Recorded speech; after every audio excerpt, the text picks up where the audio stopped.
Hola, ¿cómo están? Espero que bien. Hoy arrancamos con una nueva unidad de nuestra materia, con la unidad 2, ¿no? Y básicamente dentro de esta unidad lo que nosotros vamos a empezar a ver es cómo se estructuran los sistemas de gobierno. ¿Sí? En la unidad anterior nosotros estuvimos viendo una serie de determinantes estructurales respecto de los procesos de política pública.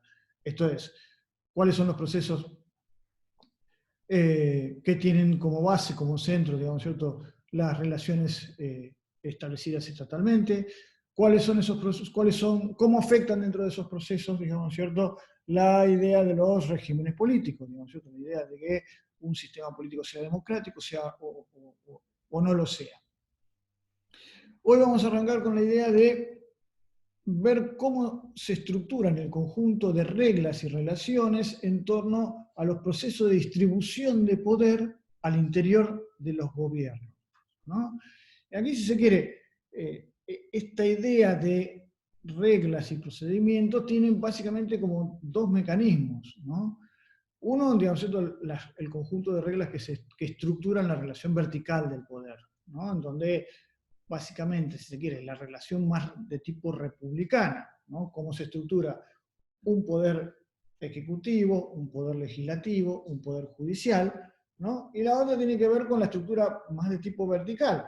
Esto es, cómo las relaciones se dividen y se comparten, estas relaciones de poder, estas relaciones de gobierno se dividen y se comparten en torno a un determinado tipo de territorio. Esto es, cómo se organiza un gobierno nacional, cómo se organiza un gobierno provincial o estadual, cómo se organiza un gobierno local.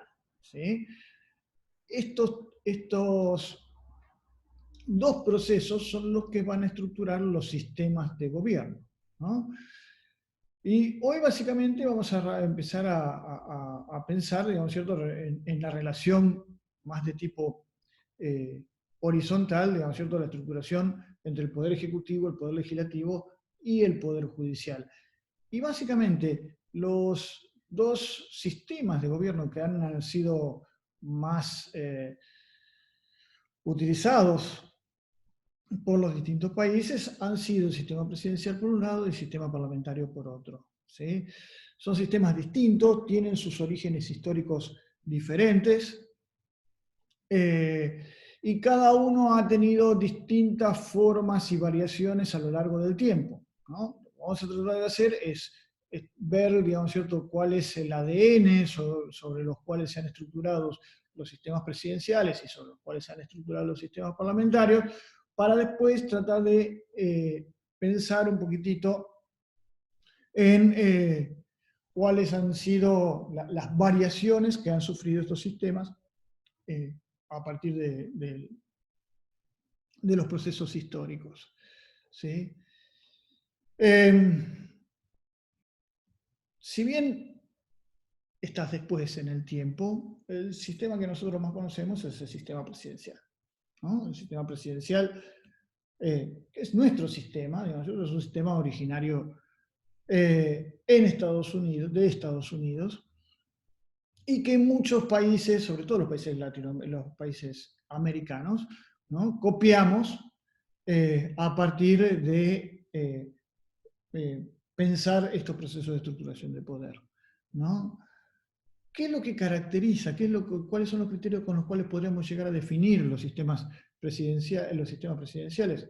Bueno, en primer lugar, digamos, ¿cierto?, nosotros tenemos que son sistemas en donde existe un mecanismo de elección directa. A ver, o casi indirecta, ¿no? O casi directa. ¿Qué quiere decir esto, digamos, ¿cierto? Básicamente, hay dos procesos electorales. Estos dos procesos electorales van a generar dos fuentes de poder que son diferentes, pero que en ningún momento se van a intercruzar, ¿sí? Por un lado, nosotros elegimos en una votación al presidente, por otro lado, elegimos en otro acto electoral, que puede estar junto que puede ser juntos en el mismo tiempo, en el mismo acto, a los legisladores. ¿Sí? Cada uno va a tener su fuente de legitimidad eh, eh, diferenciada en términos de su origen. ¿Sí? Y este jefe de Estado nosotros lo elegimos por un tiempo determinado. ¿Sí? O sea, básicamente dentro de los sistemas parlamentarios, perdón, dentro de los sistemas presidenciales, existe lo que se llama la rigidez del mandato. ¿Sí? O sea, los presidentes duran, ¿no? Un tiempo determinado, fijo, rígido, dentro del ejercicio del poder, que puede ser 4, 5 o 6 años, digamos, ¿cierto? Y una vez que eso finaliza, digamos, ¿cierto? Hay que llamar a una nueva elección, digamos, ¿cierto? Y va a depender, digamos, ¿cierto? De los mecanismos que existan, ¿no? De acuerdo a cada sistema electoral, ¿sí? Pero básicamente hay elecciones populares que directa o indirectamente eligen al presidente, eligen al sistema parlamentario. Y esas dos fuentes de legitimidad no se cruzan. Después vamos a ver que los sistemas parlamentarios sí se cruzan. ¿Por qué? Porque básicamente en el sistema parlamentario los ciudadanos eligen a un parlamento que a su vez va a elegir a un primer ministro, un canciller, ¿sí? Pero quedémonos por ahora con esta idea, digamos, de sistemas de elección directa. Cuando hablan de sistema de elección indirecta o cuasi directa, digamos, esto también tiene que ver, digamos, con el diseño original, el diseño institucional original de los sistemas presidenciales, ¿no? En donde, básicamente en Estados Unidos, que todavía se lo sigue utilizando, digamos, existe un colegio electoral. Este colegio electoral implica que los ciudadanos eligen representantes a este colegio electoral y a su vez este colegio electoral elige al presidente, ¿sí? Era el sistema que nosotros teníamos hasta 1994, digamos, ¿cierto? Que otros países tuvieron también durante un montón de tiempo, digamos, ¿cierto? Y que básicamente tiene la finalidad, digamos, ¿cierto?, de buscar que aquellos estados, aquellos distritos, digamos, ¿cierto?, que no tengan mucho peso electoralmente, puedan conformar coaliciones, digamos, ¿cierto?, que sean significativas, que tengan peso al momento de la elección del presidente en un ámbito más acotado, más determinado, que es el colegio electoral. ¿Sí? Entonces, esta es la primera característica. La segunda característica tiene que ver, digamos, ¿cierto?, con que el Poder Ejecutivo es independiente del poder del Parlamento, lo cual no quiere decir que ya lo vamos a ver, que no se necesiten en términos de ir conformando una voluntad de gobierno. Todo lo contrario. Pero sí, en principio, ¿sí?, el Poder Ejecutivo no depende de un voto de confianza del sistema o de rechazo del Congreso, del Parlamento, para seguir gobernando. ¿Sí? El presidente puede perder elecciones en el Parlamento y eso no afecta la rigidez de su mandato, ¿sí? Porque básicamente las fuentes de poderes, ¿no?, son distintas, ¿no? Y eso hace que el presidente no admita en el ejercicio del Poder Ejecutivo, no admita una autoridad distinta a la de él mismo. ¿Sí? Y por último, digamos, ¿cierto?, la idea de que básicamente las funciones de gobierno, para los cuales los presidentes necesitan de un gabinete, implican que el presidente no está limitado en términos de quiénes pueden ser los miembros de su gabinete. ¿Sí? O sea, vamos a ver más adelante, digamos, en los sistemas de tipo parlamentario, muchas veces, muchos sistemas implican que los miembros del gabinete son los mismos parlamentarios, ¿no?, los mismos congresales, los cuales hacen que, sobre todo en aquellos sistemas donde hay coaliciones de gobierno, aquellos sistemas parlamentarios donde hay coaliciones de gobierno, ¿no?, que los primeros ministros no controlen muchas veces su gabinete, sino que este gabinete tenga que rendir cuentas ante el presidente y ante el Parlamento, ¿sí?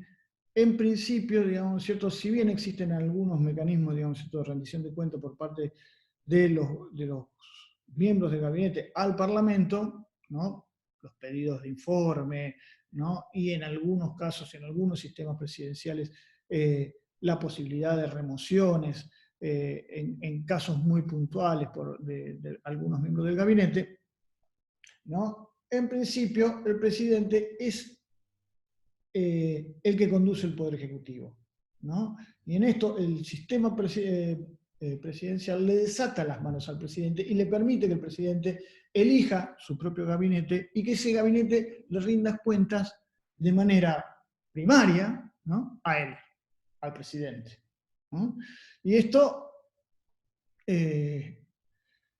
también va a ser uno de estos rasgos distintivos sobre los cuales se basa la idea del parlamentario, del presidencialismo.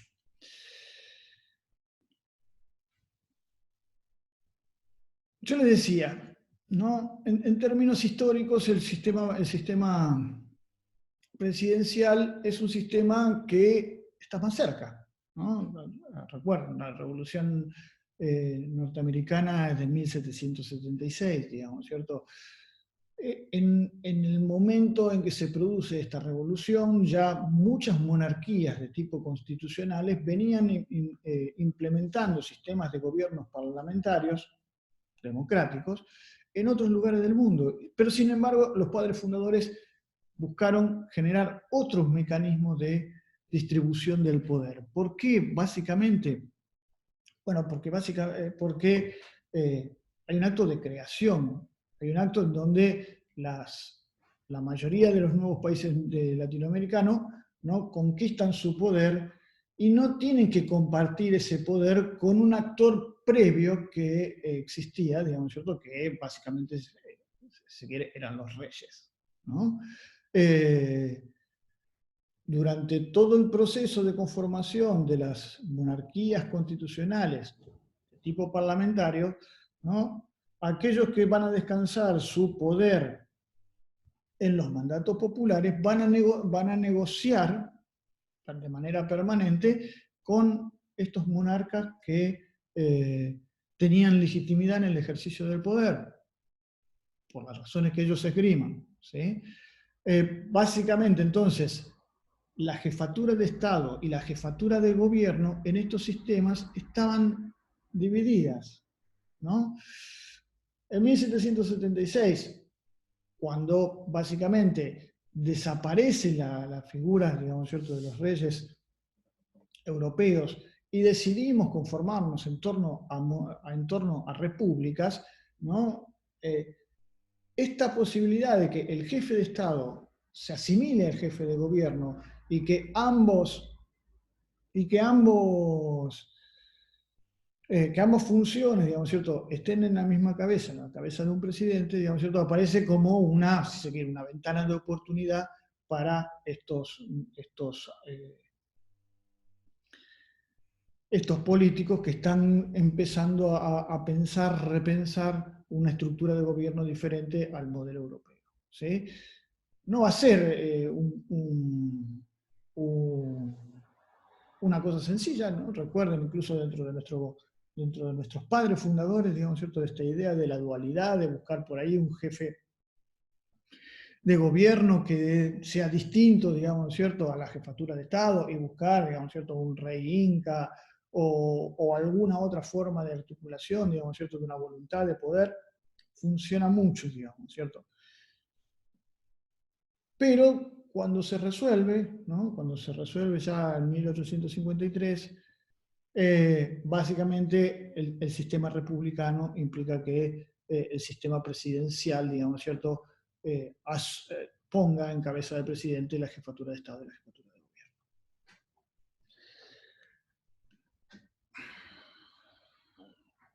El modelo norteamericano, ¿no?, básicamente, digamos, ¿cierto?, es un sistema en donde, como decíamos, hay una separación, hay una división de poderes en torno a fuentes de legitimidad que son diferentes, ¿no? Y que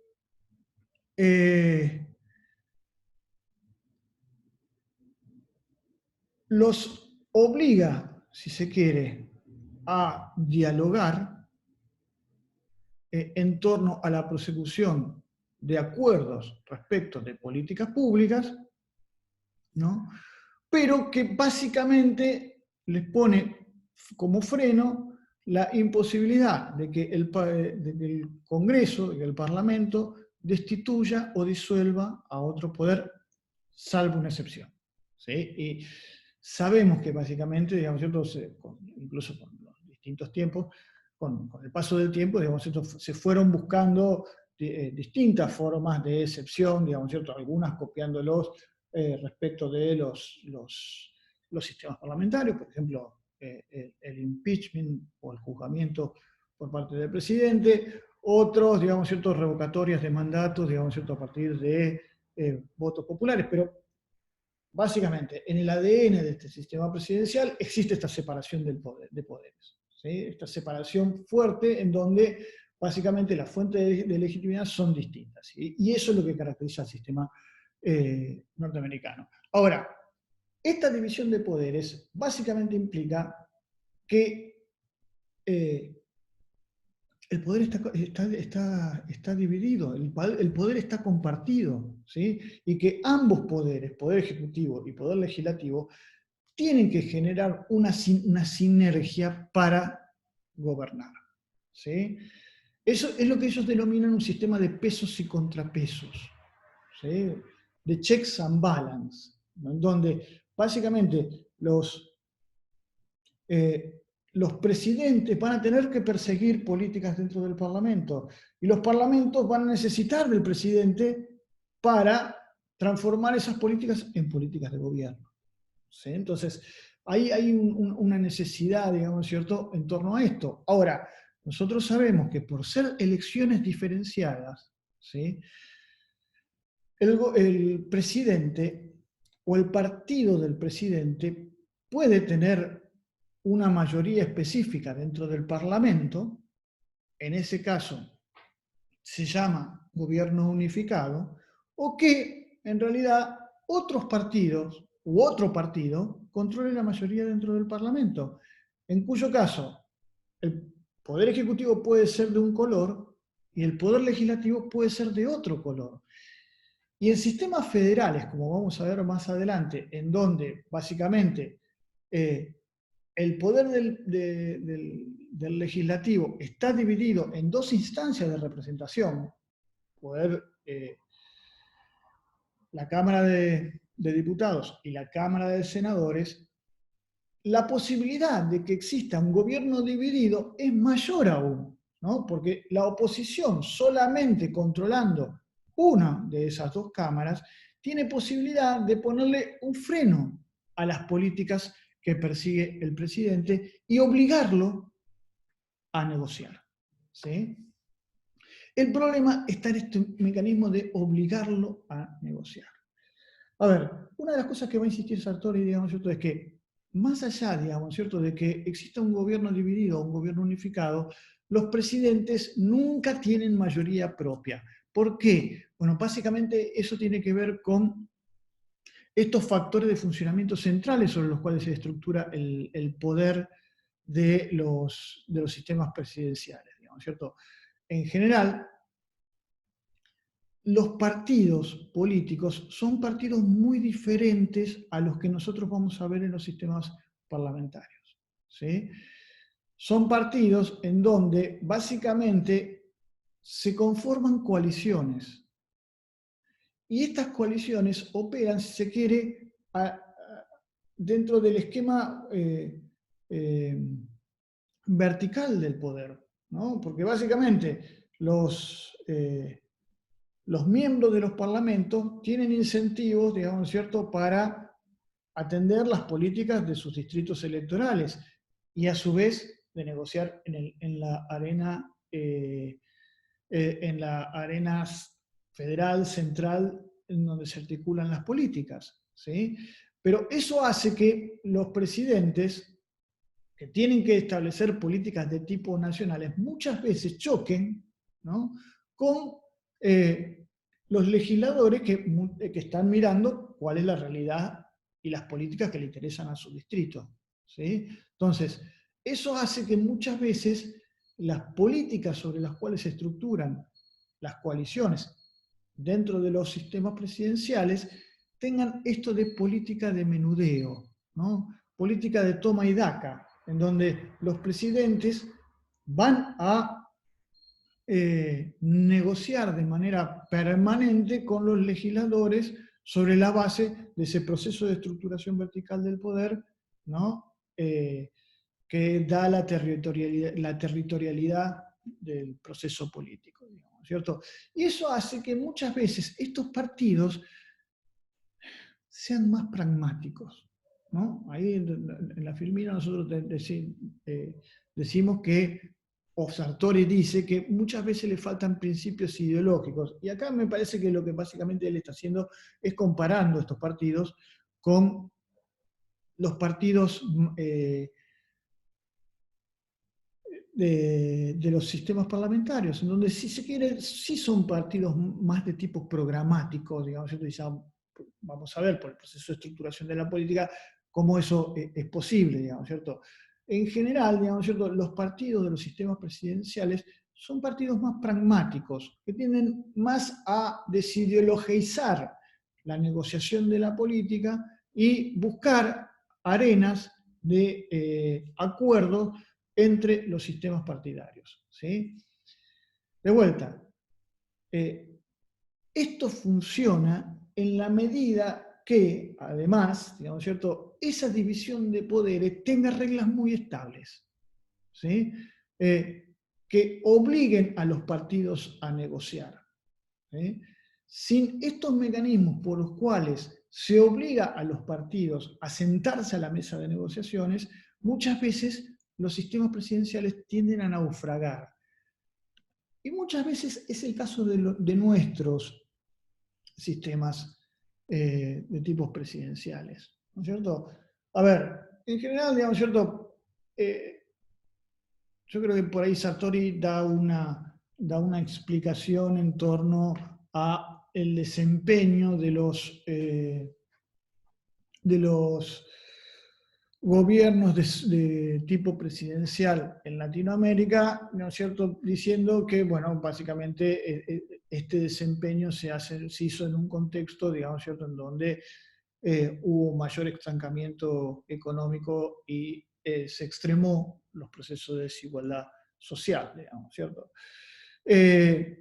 Pero en gran medida, digamos, ¿cierto? Yo creo que lo que uno puede llegar a pensar, digamos, ¿cierto?, en torno a nuestros sistemas presidenciales tiene que ver con otros procesos, digamos, ¿cierto?, donde la variable económica importa, ¿no?, pero que en general tiene que ver, digamos, ¿cierto?, con el hecho de que nuestros sistemas presidenciales, los actores que resultan ganadores de este proceso, tienden a buscar concentrar mayor capacidad en torno a los procesos de hacer política pública, ¿no?, y no atarse a mecanismos, digamos, ciertos reglados que pongan límites a ese proceso y lo obliguen a negociar con los actores de la oposición, ¿sí? ¿Cuáles son si se quiere, estas reglas que existen en todo sistema presidencial, pero que de alguna manera son mayores en los sistemas presidenciales de tipo latinoamericano? Bueno, la posibilidad de vetar, ¿no?, la posibilidad, digamos, de que los presidentes veten una iniciativa parlamentaria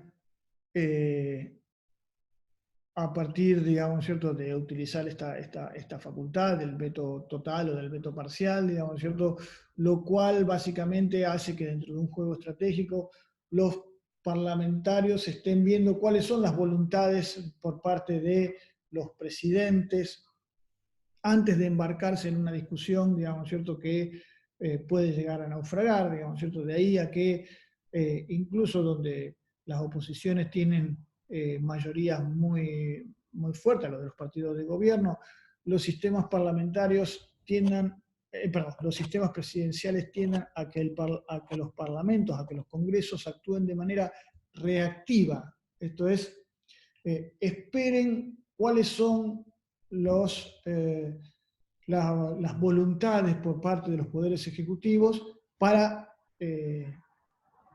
orientar las políticas públicas, y eso va a orientar la actividad, la acción parlamentaria, ¿no? Los decretos, digamos, ¿cierto?, o en todo caso, las facultades legislativas que los poderes ejecutivos se van a reservar para sí, ¿no?, y que van a tener determinados mecanismos, digamos, ¿cierto?, de ejercicio, digamos, ¿cierto?, pero que son muy poderosos en la medida en que establecen la posibilidad, digamos, ¿cierto?, a los presidentes de agendar e implementar políticas públicas, digamos, ¿cierto?, sin que concurra la voluntad de los parlamentos. Y también las leyes extraordinarias, ¿no? Esto, que son, digamos, ¿cierto?, son porciones de capacidades que tienen los parlamentos que por cuestiones de excepcionalidad, que muchas veces se prorrogan por largo tiempo, ¿no?, los poderes legislativos le transfieren al poder ejecutivo, ¿sí? Por ejemplo, facultades en torno a el control de la política presupuestaria, o en control de, por ejemplo, la política de endeudamiento, ¿no?, que son facultades que son básicamente del Parlamento, pero que por leyes especiales son cedidas de manera extraordinaria a los poderes ejecutivos, ¿no? Entonces, esto muchas veces desbalancea ese poder, ¿no? Esos mecanismos de pesos y contrapesos que de alguna manera obligan, digamos, ¿cierto?, a el partido de gobierno y a los partidos de oposición a sentarse a negociar, digamos, ¿cierto?, cuando el presidente, digamos, ¿cierto?, toma mayor funciones que el Parlamento, digamos, ¿cierto?, eso descompensa esos equilibrios de poder, ¿no?, y genera inestabilidades en términos de los procesos de gobernabilidad. No tanto, ¿no?, la gobernabilidad en términos de un shock de ejercicio, pero sí, digamos, ¿cierto?, en términos de gobernanza, digamos, ¿cierto?, para establecer políticas más o menos estables hacia el interior de nuestros países, digamos, ¿cierto? Durante un montón de tiempo nosotros discutimos si era mejor el sistema presidencial que los sistemas parlamentarios. Sartori, que fue un actor importante durante esa discusión, digamos, ¿cierto?, que incluso fue... cuando en el año 1984 nosotros recuperamos la democracia, el entonces presidente Alfonsín convoca un consejo de consolidación de la democracia, así se llamó, digamos, ¿cierto?, donde básicamente lo que se discutía, digamos, ¿cierto?, eran cuál era el mejor arreglo institucional para la Argentina, digamos, ¿cierto? Y Sartori va a ser uno de los actores que va a participar de estos procesos, digamos, ¿cierto?, junto con otros actores que incluso él cita, digamos, ¿cierto?, como por ejemplo Juan Lins, ¿no?, donde uno de los horizontes que se establecía, digamos, ¿cierto?, para salir de estos problemas, digamos, ¿cierto?, que se le veía al sistema presidencial en ese momento, digamos, ¿cierto?, era ir hacia un sistema de tipo parlamentario. Esto no sucedió, no funcionó, pero no sucedió en los dos extremos, digamos, ¿cierto? No sucedió en términos de que nosotros adoptamos una regla parlamentaria, y tampoco sucedió en términos del proceso de inestabilidad o la visión negativa que tenían respecto a del proceso de estabilidad del sistema presidencial, digamos, ¿cierto? Investigaciones posteriores a la de Sartori, digamos, ¿cierto? Empezaron a ver que, bueno, que en realidad los sistemas presidenciales funcionaban. ¿Cómo funcionaban? Bueno, hay muchas explicaciones respecto de ese funcionamiento, digamos, ¿cierto? Y en general, digamos, ¿cierto? Estas explicaciones tienden a ver, digamos, ¿cierto? Que no hay un mal funcionamiento. Hay un funcionamiento que es distinto de los procesos como autores como Juan Linz o Sartori, digamos, ¿cierto? Vieron en su momento. ¿Sí? En contrapartida, digamos, nosotros tenemos el sistema parlamentario, ¿no? En este sistema parlamentario nosotros tenemos que básicamente quien gobierna, quien establece, digamos, ¿cierto?, que tiene las facultades para gobernar, digamos, ¿cierto?, es el Parlamento. El Parlamento es soberano, ¿no? Y en esto hay todo un proceso enorme de discusión, digamos, ¿cierto?, entre los monarcas y los ciudadanos, digamos, ¿cierto?, en torno a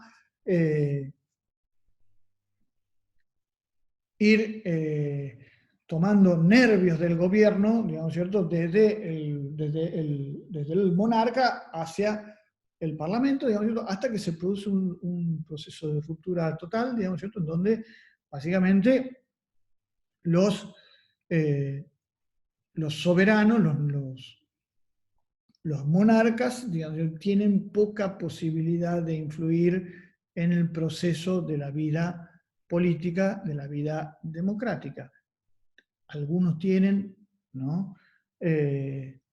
Y van a depender de los casos por caso, digamos, ¿cierto? Pero básicamente, digamos, ¿cierto?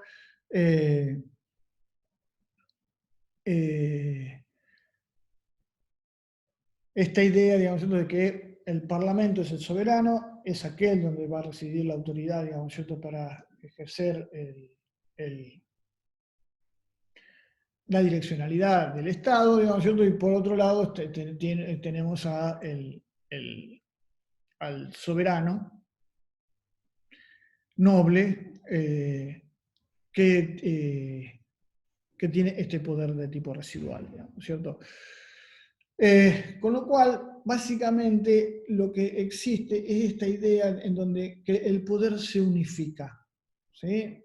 Recuerden, los ciudadanos votan al Parlamento y el Parlamento a su vez elige a los miembros del Poder Ejecutivo, ¿sí? Y esto, digamos, ¿cierto?, le va a dar mucha capacidad a estos miembros de los poderes ejecutivo y legislativos, en la medida que conformen una mayoría propia y estable para realizar políticas públicas. ¿Por qué? Porque fíjense, a diferencia del sistema presidencial, en donde el poder se compartía, incluso podía estar dividido, acá el poder siempre se unifica, ¿sí? Y un primer ministro siempre va a tener mayoría dentro del Parlamento, ¿sí? En el momento que el ministro deja de tener la mayoría dentro del Parlamento, bueno, ahí ese primer ministro está en problemas y si de alguna manera sufre un revés, digamos, ¿cierto?, y tiene votaciones en contra, es probable que su mandato termine y deba ser convocada a unas nuevas elecciones, ¿no? Entonces, este otro mecanismo que nosotros veíamos dentro de los sistemas presidenciales, esto de la rigidez del mandato, tampoco se cumple, ¿no? Los gobiernos son designados, apoyados y destituidos por el Parlamento. Y esto marca una distinción muy fuerte. Pero si se quiere, en términos de conformación de esa estructura de poder que le da al gobierno mucha cohesión en términos de estructurar el proceso de política pública, ¿no? Quedémonos con esto. Los sistemas parlamentarios unifican el poder. No hay un solo sistema, un solo mecanismo de sistema parlamentario, hay muchos, ¿no? Sartori los va a dividir en tres. Y acá valga la siguiente aclaración, digamos, ¿cierto? a nosotros no nos interesa tanto que ustedes conozcan las distinciones que existen dentro de los sistemas parlamentarios respecto de cómo funciona Inglaterra, cómo funciona Alemania y cómo funciona Suecia. ¿Sí? Es interesante saberlo, es interesante conocerlo, es interesante manejarlo, digamos, porque permanentemente vamos a estar bombardeados por estos tipos de cuestiones.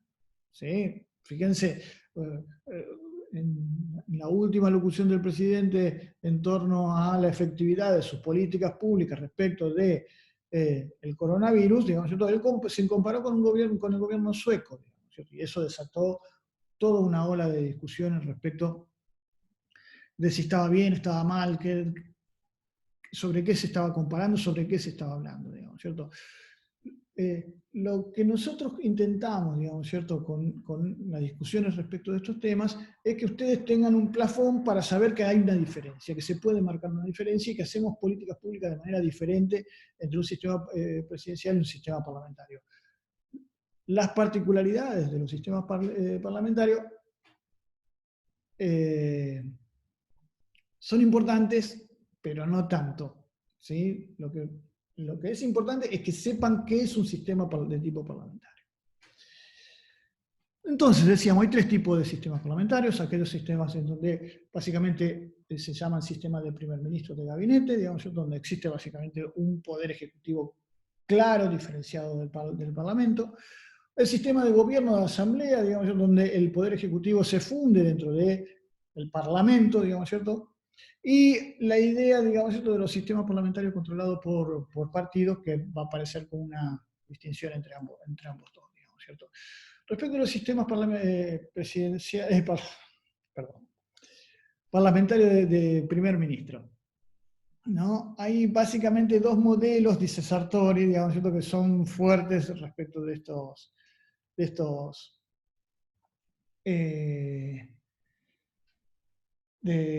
estos tipos de gobierno, digamos, ¿cierto? El primero, digamos, ¿cierto?, es el británico, ¿no? En donde, si se quiere, el primer ministro está por encima de sus iguales parlamentarios, ¿sí? El segundo es el sistema alemán, ¿no?, en donde el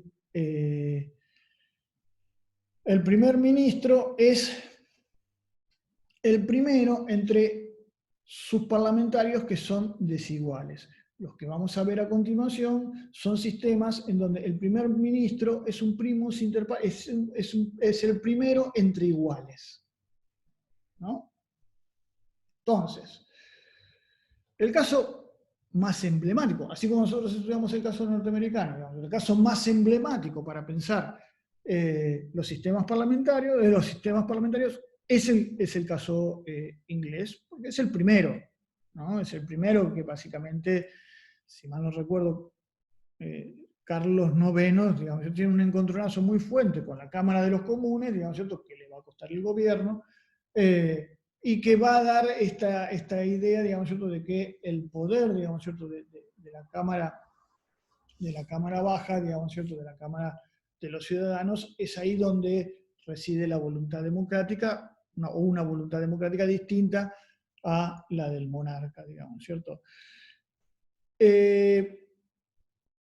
¿Cuáles son las características del caso británico, digamos, ¿cierto? Primero, y yo, si se quiere, reorganizando un poco esta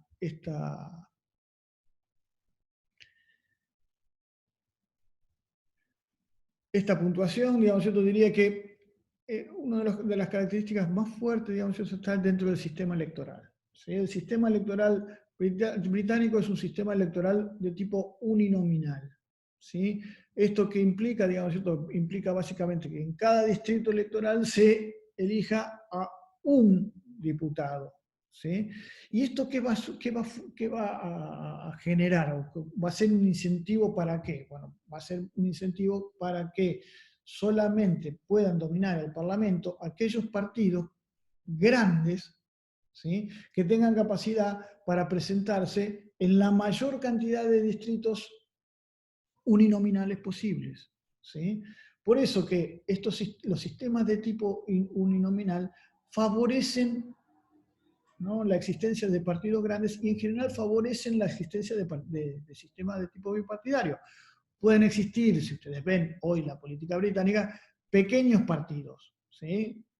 Pero básicamente estos partidos, que son más, que tienen una forma de organización más territorial, no logran imponerse a los grandes partidos que tienen una estructuración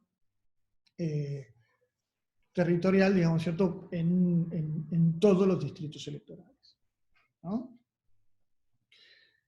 ¿Esto qué da? Esto da que dentro de los parlamentos existan mayorías específicas por cada partido y que es muy factible que el gobierno se conforme con los parlamentarios de un solo partido, ¿sí?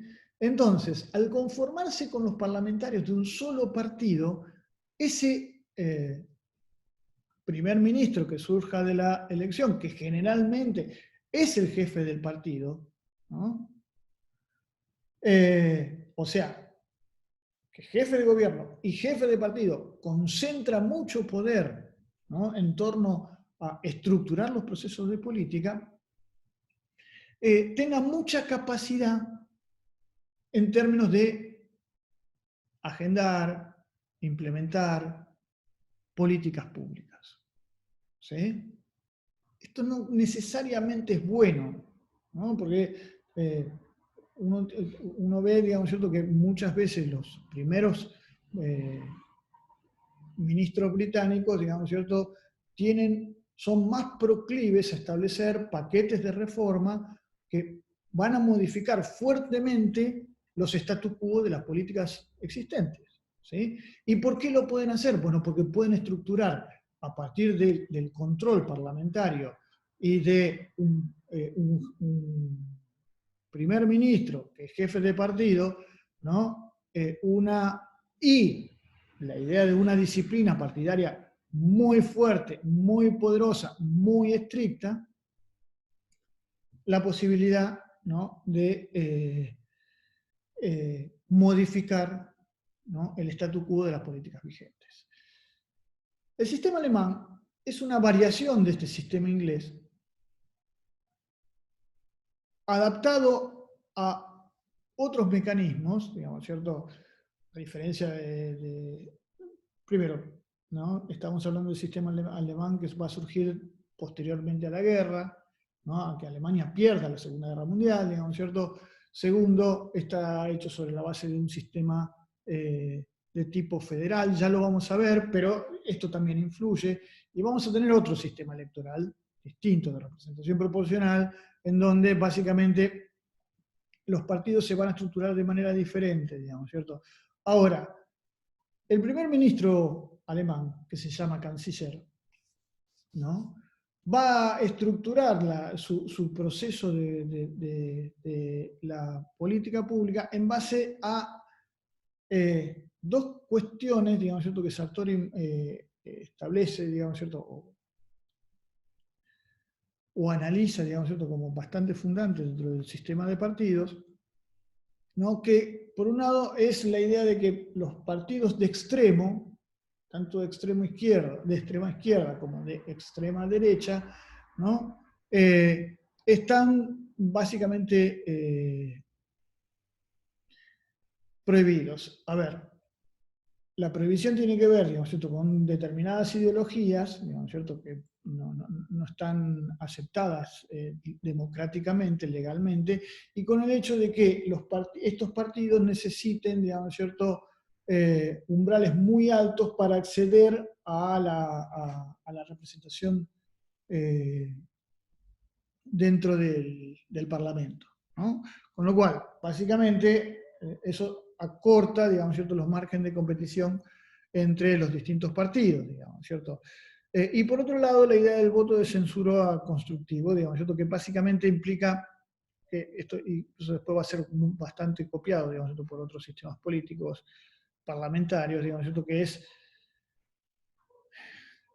el primer ministro, un canciller, digamos, ¿cierto?, puede tener un voto de censura, ¿no? Y los votos de censura, habíamos dicho muchas veces, en el sistema parlamentario pueden llegar a reemplazar a un primer ministro, anticipar una salida de un primer ministro y la convocatoria a unas nuevas elecciones. Pero para el caso alemán, el voto de censura constructivo implica que si existe una coalición que quiera imponer, que quiera destituir al canciller, se necesita una doble mayoría, ¿no? Una mayoría para destituir, pero también una nueva mayoría para elegir al sucesor, ¿no? Lo cual muchas veces no es fácil en términos de coordinación política, ¿no? Muchos actores pueden estar de acuerdo, muchos actores políticos pueden estar de acuerdo en rechazar un conjunto de políticas por parte del primer ministro, pero no necesariamente están de acuerdo respecto de cuál puede llegar a ser la mejor opción en términos de reemplazar al canciller, ¿cierto? Y esto también le da un grado de estabilidad especial al sistema parlamentario alemán. Hay otras particularidades, pero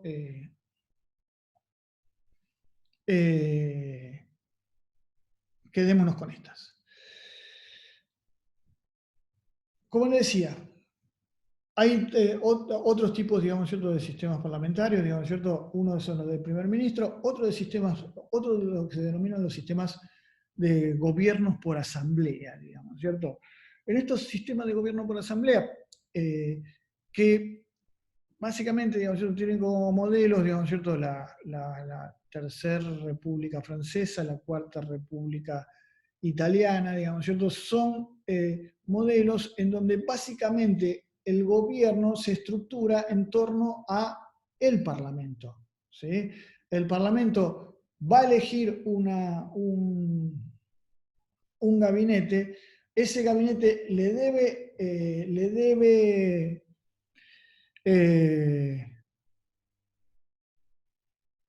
responder, rendir cuentas de manera bastante poderosa, digamos, ¿cierto?, al mismo Parlamento, pero básicamente la conformación partidaria, muchas veces, digamos, ¿cierto?, es de alguna manera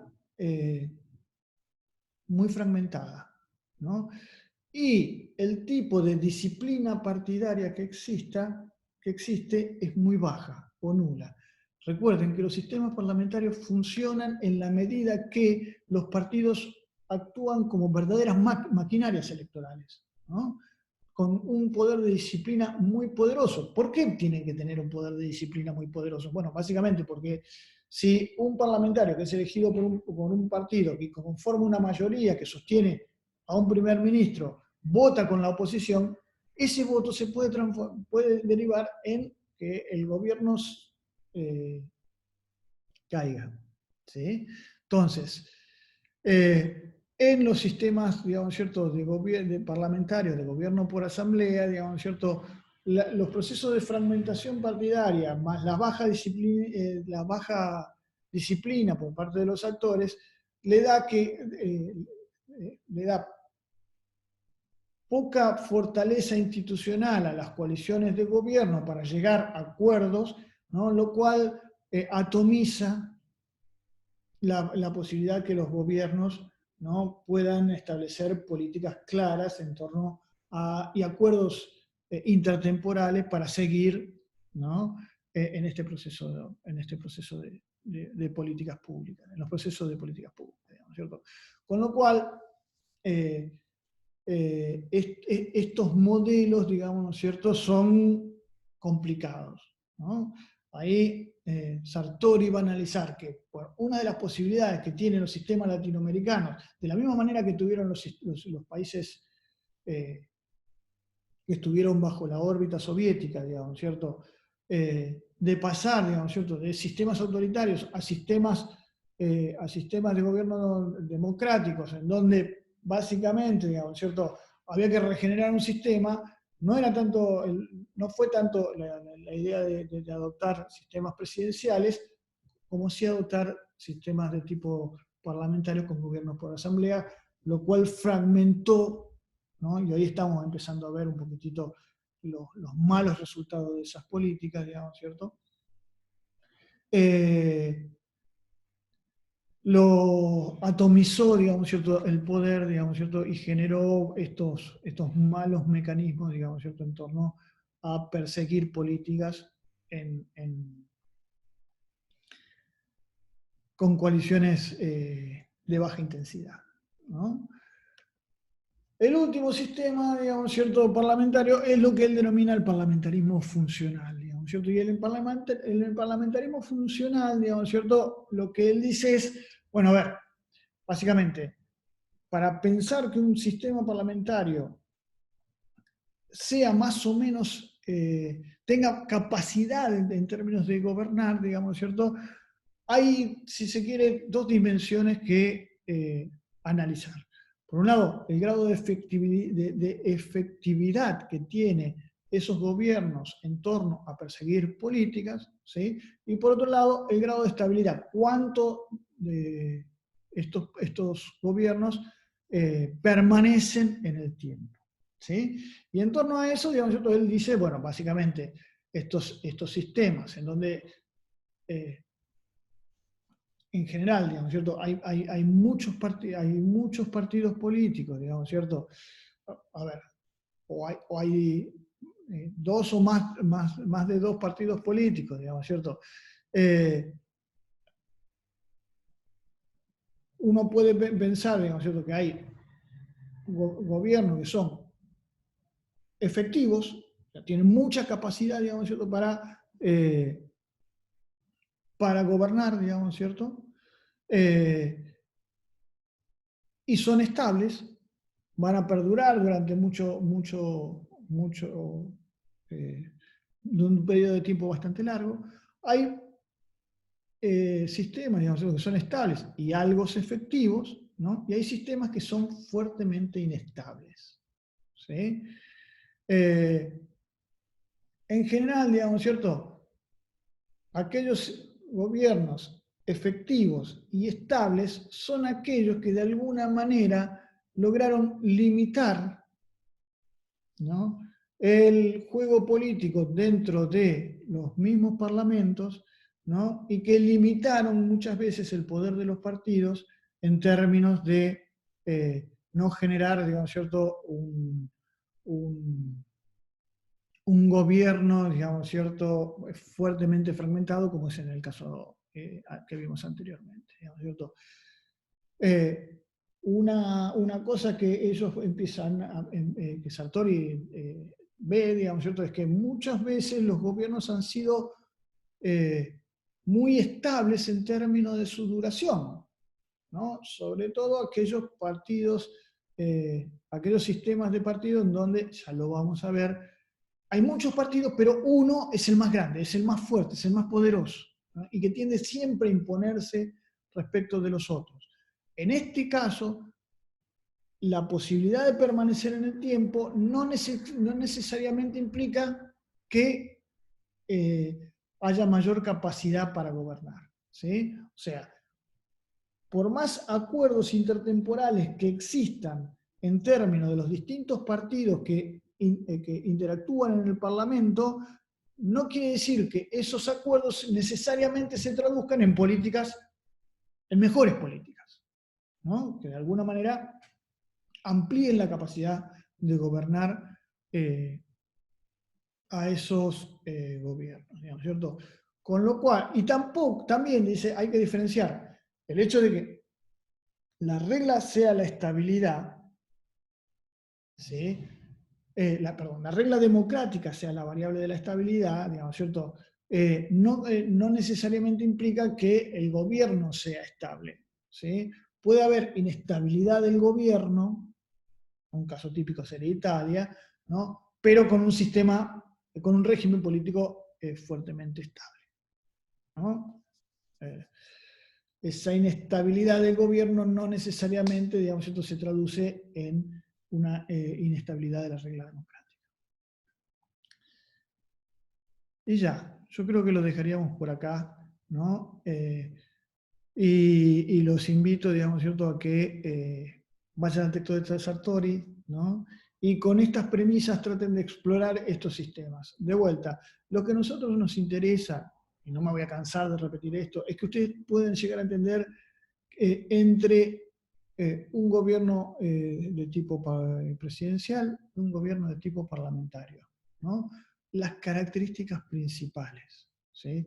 Y que, básicamente, hay si se quiere, un conjunto de restricciones fuertes que implican, ¿no?, cómo se organiza un sistema presidencial y cómo se organiza un sistema parlamentario, y que después hay modelos que son diferentes, ¿sí?